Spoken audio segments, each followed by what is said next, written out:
Hello, everyone. Welcome back to the TQQQ Challenge channel. It's the morning of April 13th, 2025, and I'm thrilled to have you here with me. Let's dive into this month's update and see how our long-term investing journey is evolving. We've witnessed a dramatic shift in the markets over the past few weeks, largely driven by President Trump's recent tariff policies. There's a lot to unpack, so let's get right into it. As of today, TQQQ is trading around $48, a sharp decline from last month's level of $62. To put things into perspective, on December 16, 2024, TQQQ reached an all-time high of $93. Following that peak, it dipped to $73 on January 13, 2025, before staging an impressive rebound to $91 on February 18. However, the past month has been brutal. In response to Trump's aggressive tariff announcements, TQQQ plummeted to a low of $35 on April 7. A partial recovery followed, with the stock climbing back to $48 after Trump announced a 90-day pause on most tariffs. Despite the short-term bounce, volatility remains high, and market conditions are likely to remain turbulent until more clarity emerges around the tariff situation. Since TQQQ tracks the performance of QQQ, it's important to understand what's happening with the Nasdaq 100 as well. QQQ has experienced a steep correction and has now entered bear market territory. It has fallen more than 20% from its recent highs. Specifically, QQQ has declined about 25%, dropping from its peak of $540 on February 19 to $402 on April 7. As of today, it remains 16% below that peak.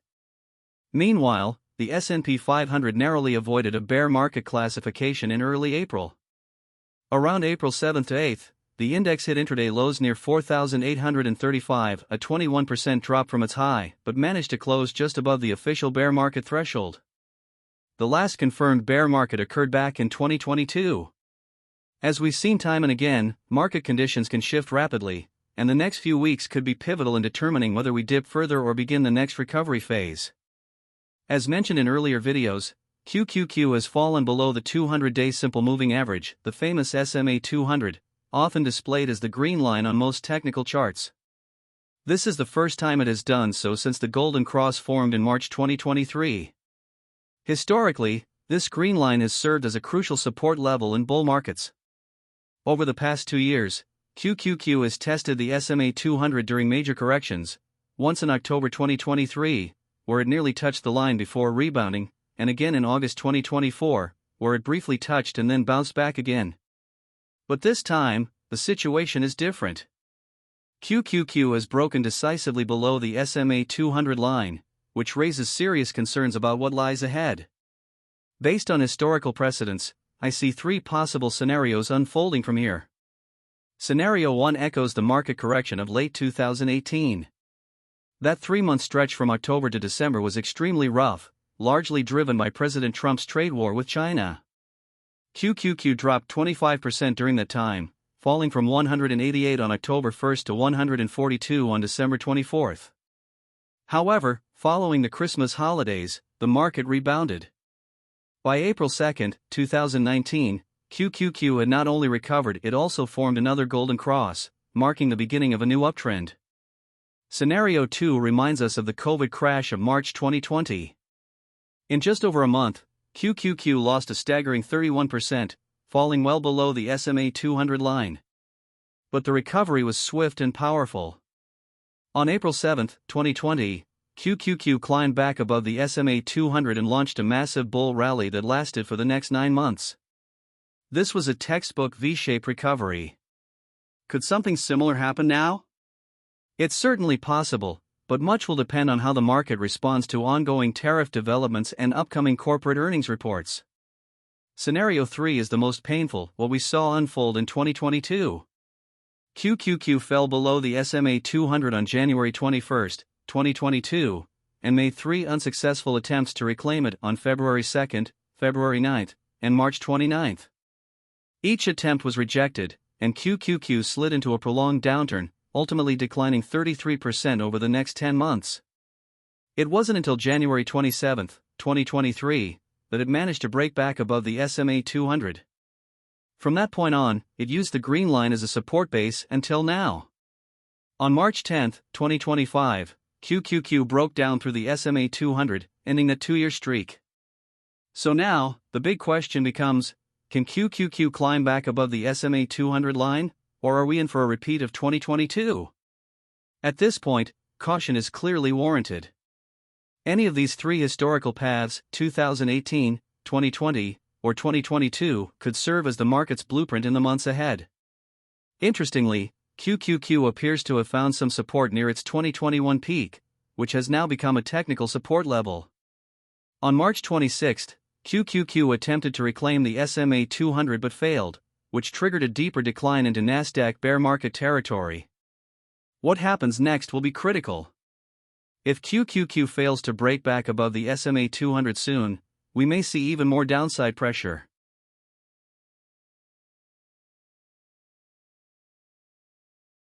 Let's now take a look at some recent articles to better understand the broader picture. One article, titled "Here's What Bright Minds on Wall Street Are Saying About Trump's Tariff-Fueled Market Meltdown," highlights growing anxiety among top financial minds. Larry Fink has stated that the economy is probably already in a recession, while hedge fund legend Bill Ackman has warned of an economic nuclear winter due to escalating tariffs with China. JP Morgan CEO Jamie Dimon also expressed concern that these steep import duties could significantly slow economic growth and increase inflationary pressures. On April 7, amid the stock market sell-off, Goldman Sachs raised its U.S. recession probability to 45%, citing the severe impact of Trump's tariff announcements. Jan Hatzius and other economists at Goldman noted that these tariffs are tightening financial conditions, discouraging capital expenditures, and prompting fears of foreign consumer boycotts. Should additional tariffs be implemented, the risk to the U.S. economy could escalate significantly. Just 2 days later, on April 9, President Trump paused most tariffs for 90 days, a move likely influenced by market reactions and growing pressure from global trading partners. The bond market had shown signs of deep stress, with yields on U.S. Treasury notes rising sharply. This spike in yields signals investor unease and increased borrowing costs across the economy. Although tariffs on many items were paused, Trump raised tariffs on Chinese goods to 125%, continuing his hardline stance on trade with Beijing. A related article explains how the bond market spooked Trump into pressing pause.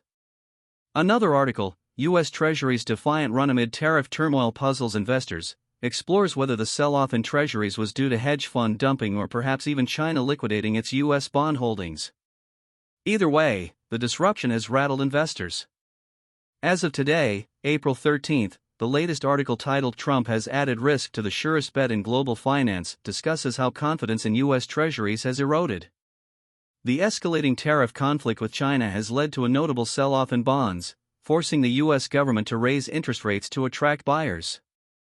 The 10-year Treasury yield has surged from under 4% to about 4.5%, marking the largest increase in a quarter century. This has led to higher borrowing costs for mortgages, auto loans, and credit cards, worsening the economic outlook. Meanwhile, the U.S. dollar has fallen, despite expectations that tariffs might strengthen it. Another article from today focuses on the persistent risk of a recession, even after Trump's 90-day tariff pause. Economists now estimate a 40% chance of recession, pointing to continued disruption of global supply chains. Some projections show that the tariffs could reduce U.S. GDP growth by 1 to 2 percentage points, possibly dragging growth to just 1% or lower. According to the GDP Now forecast, U.S. GDP for Q1 2025 is projected to be minus 2.4%, a stark contrast from the plus 2.3% forecast back in February. Even the alternative GDP model, which adjusts for gold-related imports and exports, projects minus 0.3%. Whichever model you look at, the outlook is clearly troubling. Now let's check in on my portfolio. Since the last update, I've continued buying more TQQQ shares. Several of my limit orders were filled as prices dropped below the SMA 200 line. In total, I've added 23 shares this month. For shares at $57, limit order placed on March 7th, filled on March 10th. For shares at $55.58, limit order placed on March 13th, filled on March 30th. 2 shares at $48, limit order placed on March 31st, filled on April 4th. 2 shares at $46, limit order placed on April 2nd, filled on April 4th. 2 shares at $49, limit order placed on April 3rd, filled on April 3rd. 10 shares at $39.41, limit order placed and filled on April 9th.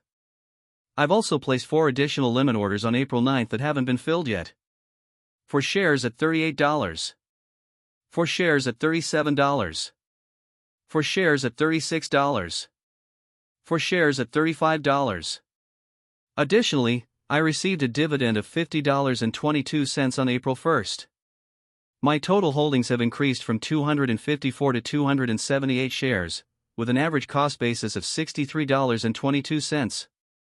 As of now, my TQQQ portfolio is valued at approximately $13,500, reflecting a total unrealized loss of about $4,100, or minus 23%.